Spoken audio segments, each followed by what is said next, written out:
past 4 months, our life has looked like this.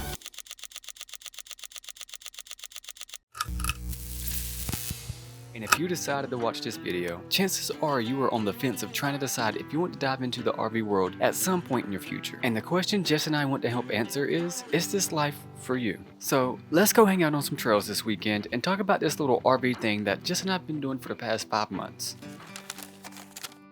Jess, what are we eating today? What's it called? The cafe. Weird that we're sitting on the same side. You don't want to be close to me? Alright, and how was it? Out of 10? Out of 10, it was like a 9 out of 10. 9 out of 10? Yeah, for me. Is that a good boy? Is that a good boy? And we're excited for this weekend because we're gonna go hike in a national forest today and bring Kenai along. And then tomorrow, we're gonna go hike in Yosemite and get Jess a little sticker. See if you can see these little deep tracks right here. Apparently on all trails, they don't really tell you the conditions on some of the trails, and the last 5 miles to get to the trailhead is covered in snow, so they close it off, and that's where we parked at. 6, almost 6, yeah. So we gotta walk 6 miles just to get to the trailhead, which the trail itself is what, like 9 or so? 9 miles? I think so. We'll see. Maybe we'll do the whole trail today, maybe not. What do you think? What's our odds? I'll let you know when we make it to the start. Yeah. So that red dot right And it there. wants us to walk. That's the trailhead. So that's just the start of the trail. We got to trek through all that. So upon taking a closer look, We found a secondary road. The walk of shame. Back to the truck. Kenai has met some friends. Yeah. All right. And we're gonna go check out a different trail because I'm not hiking 6 miles to the trailhead. After our third attempt, I think we have finally found a trail. And while you think about the RV life and getting on the road, I want to talk to you about, we want to talk to you about who we think the ideal candidate may be for the road. And starting with, if you love being outdoors, this is going to be a good fit for you. And I think it goes without saying that the RV life, you're going to be outside most of the time. Yeah, I mean, when you're living in an RV, it's already small enough, so it's very easy to get cabin fever. And it's why we want to spend most of our time outside anyway. Yeah, I mean, exactly. So if you're into the outdoors and you love being outside most of your time, this is gonna be a good fit for you. And if you like being on the move, this is gonna be the lifestyle for you. In my opinion, we move 2 weeks at a time. The longest we've ever stayed at one spot is a month, and that felt kind of too long for us. So if you like moving every couple of weeks and seeing a new spot, this is definitely gonna be for you. But no, you gotta manage your energy to do so. Another way that you can tell that this life is for you is, do you adapt to new environments and situations easily? And this is something I personally struggled with for about the first month or month and a half or so, just because it was brand new to us and everything, and I was panicking a little bit on the inside. I didn't really like outwardly show it or was too emotional about it, but I was dying a little bit on the inside. And how do you adapt to new environments and being somewhere new all the time?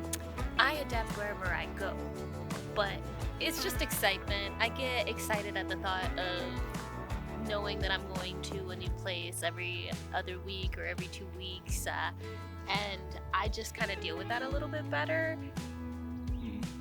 I'm getting a little bit better, but you know, that is one thing that you do need to kind of check yourself with is, do you like new environments? Do you like being in new situations? This is what we're having today, a Cliff Bar. These things are amazing. And the last for sure way to determine if this life is gonna be for you is, do you get bored staying in one spot too long? And what I mean by that is, we stayed in an apartment for 5 years and we were just kind of having an itch to do something, like just to go out on vacation, just to get out of the spot. And I know a lot of people feel that way. You know, if you have a house or an apartment or whatever you're doing currently in life, you may have the itch to do that, but does it really feel good to travel, or do you feel more recharged when you come back home? You gotta ask yourself these questions when you go out. And I mean, how do you feel staying 5 years in an apartment? I mean, the rent was also just increasing, and it was getting to a point where it was just way too expensive. It was more of a feeling of just being stagnant. We were constantly doing the same things just every single day, which is, there's nothing wrong with that. I myself like a really good routine, but there's also so much that we wanted to see, and we wanted to take advantage of the opportunity in itself. And so far, it's been working out really well for us. Yeah, I mean, we love getting to try out new restaurants everywhere we go. We love being able to see new vistas, waking up in new locations. That's something that really excites us. So if that's something that excites you, hey, this might be for you. Look who we found on trail. I'm gonna try to scurry him off a little bit with a long stick here. Yes, like a baby carrot. Oh. So you made a new friend today, huh? Sure did. Yeah. So what do you think? We go back home and get showered or what? Yeah, and then we get something to eat. Something to eat? All right, let's do it. Of course, I had to stop for this. I mean, look at that. That is beauty right there. It's like Camping World just had a sale out here or something. I mean, look at this. And while we get ready to go out and have some dinner, I do want to talk to you about some things to think about and consider while you're trying to get ready for this RV life and trying to decide if it's for you. One of the things is you're gonna go through an emotional journey, and not something too crazy, but you are gonna miss home. You are gonna go through an emotional journey trying to get used to the new lifestyle and being so far away from home and being in a new spot every couple of weeks. I mean, that does, after the excitement of everything wears off, I think Jess and I, if you had to put us two in a phase right now, I think we'd be considered in the sobering phase of things, where it's kind of like the high of the newness of a new lifestyle is kind of wearing down, and then you're kind of left with what is. And when you get to that point, you know that, okay, this is really truly how you live. This isn't something extended vacation or anything like that. And it's okay if you do get halfway through this or get to our point, or even 2 months into your journey and decide, hey, this is not for me.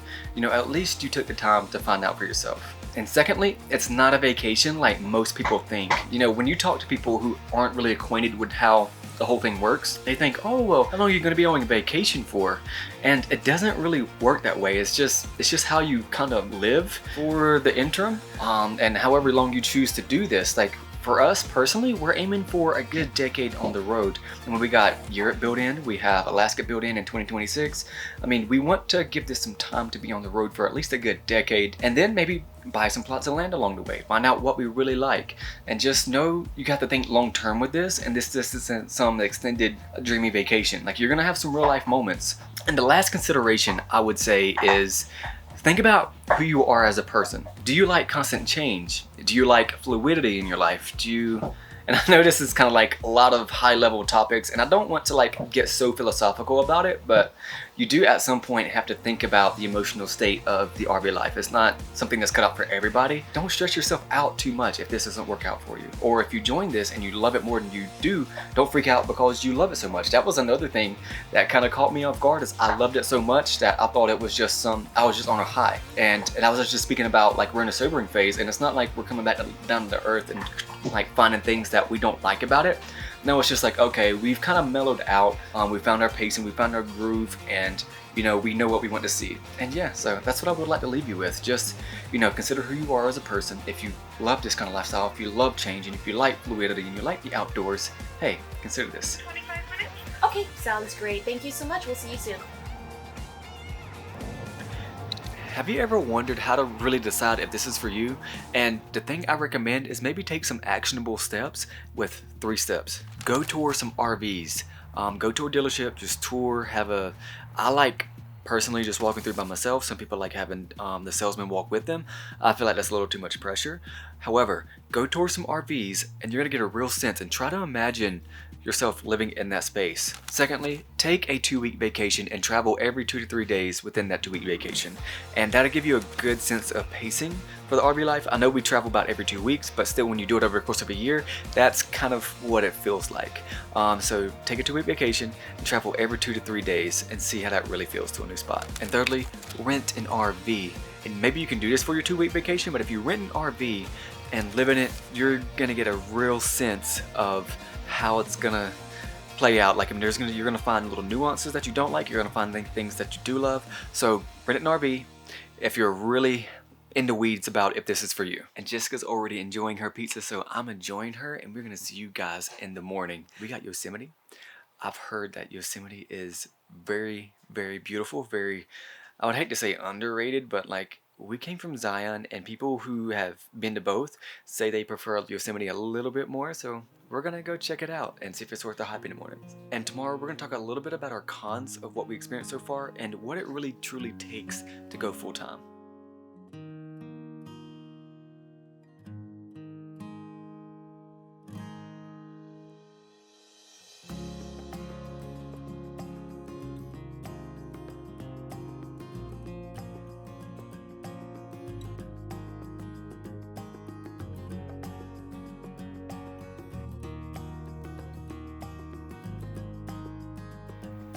Good morning.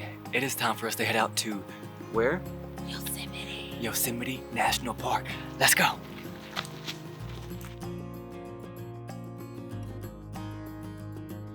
Okay. And then parking pass and ID. And that is this gentleman right here. That is me. Thank you. First impressions? It's just a bunch of woods so far, and we're coming in off of 120. So, yeah, like, why'd they make this a national park, you know? Like, we heard so much hype about this, and it's just a bunch of woods.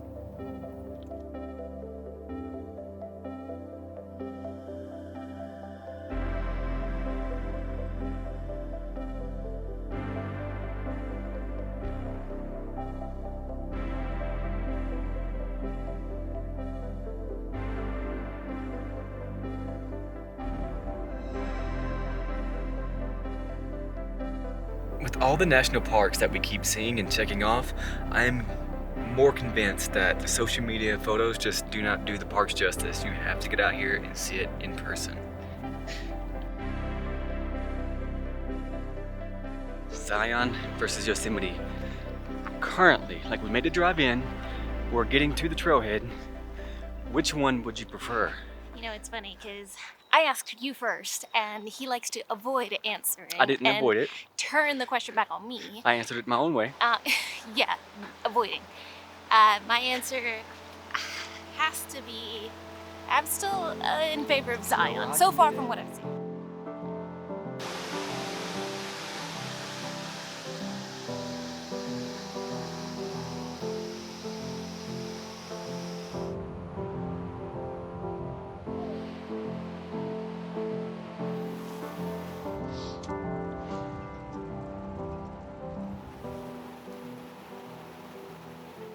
While we have a minute, it's a little quiet, we want to talk to you about the cons of the RV life. And after what you just saw, it's going to be hard to kind of sway that there is any cons, but rest assured, the RV life isn't just an entire pros list. So the first con I would talk about is if you don't have a laundry system, it kind of sucks because you're going to find laundromats everywhere. It sucks real bad. Secondly, it's difficult to receive mail when you're out in the middle of nowhere. There's been a lot of campgrounds that we've stayed at that don't accept mail, and you have to get it delivered to the local next spot. I can't do my online shopping. Nope. So Amazon, thankfully, is out of the picture. Thirdly, California gas prices. That is rough, but let me tell you, I mean, about 9 tanks of gas for us is right over $1,000 right now. And lastly, and we haven't had this just yet, but eventually something's gonna get replaced. And it's just that uncertainty of if you're gonna be out in the middle of nowhere when that time comes, like a tire or a panel falls off, which happened to us a while back. We were riding through 2 dust storms in the middle of Arizona, so that was kind of cool, but it knocked our water heater door panel off. You got anything that she was driving, so you got anything to add to that? It's Texas, not Arizona. Sorry, it was New Mexico. It was New Mexico. It was Texas. But okay, it was Texas. The RV life is gonna come with some cons, and it's gonna be some adjustments for you. Adjusting, but also ask yourself, is it worth the adjusting? Do you want to do it? How bad do you want it? Yeah. But anyways, while we talk about the cons, look at this view though. I mean, look at that.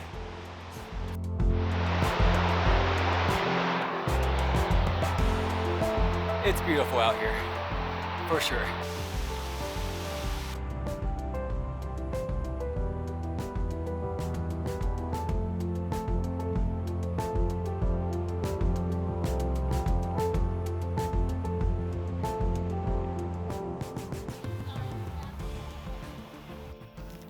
I think the most important part is the break. Would you agree? I don't know, man, because once I sit down, So I get sleepy. I could. and then I get up, and then my muscles are screaming. We had the Inu. I could definitely like string it up, and take a nap real quick. Take a quick nap. It's beautiful over here. But what's for dinner though?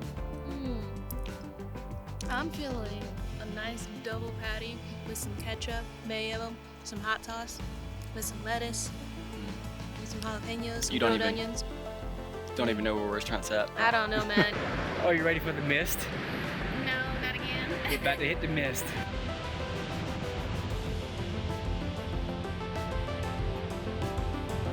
We have made it back. How does it feel? Check out the Lucky Buck Cafe. They have burgers, so. What you getting, bro?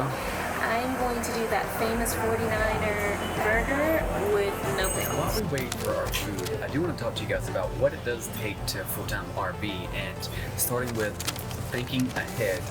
And this goes without saying, man. I mean, you have to think about everything from your route to the details of your route. For example, if you're going to travel one weekend, you kind of have to know what the route's going to look like that given weekend. You're going to have to know getting to and from your campground, because we've made mistakes. We have made mistakes of not dropping a pin, and you're out in the middle of nowhere with no service and you don't know how to get back to your campground. Secondly, you're going to have to learn how to read a manual. And what I mean by that is, like, whenever we first got ours, we were kind of given a little synopsis of how to de-winterize the unit, but reading the manual really did save the day when it came to getting this thing de-winterized. It was going to take me hours by myself, or honestly, learn how to YouTube. So, and do you love seeing new places all the time? That's going to come with the gig. It would. If I was just going to sit in one spot in an RV, I don't think I would be in an RV. I always like to tell people that Jessica and I are travelers who happen to live in an RV instead of RVers who happen to travel. What'd you get? You got the mushrooms on yours? Thank you. By now, some of you have already made up your minds, and some of you are still sitting on the fence like Jess and I were a couple years ago. The message we want to leave you with is that you can 100% live on the road full time in your RV, but you need to decide if this is really what you want. And what's the harm in spending a couple months on the road to see if this is truly your dream life? I hope that what we said earlier about the ideal candidate didn't eliminate anybody, because that's definitely not the point. It's more of a typical profile of people who are on the road. But do not let some typical profile stop you if you truly want to be out there. RVing is for anybody who wants to do it, and there are many ways to be on the road. And if you felt inspired to take that next step, comment down below, I'm ready, and thank you for hanging out with us on our hike this weekend. Subscribe for more RV living vids, and we will see you in the next adventure.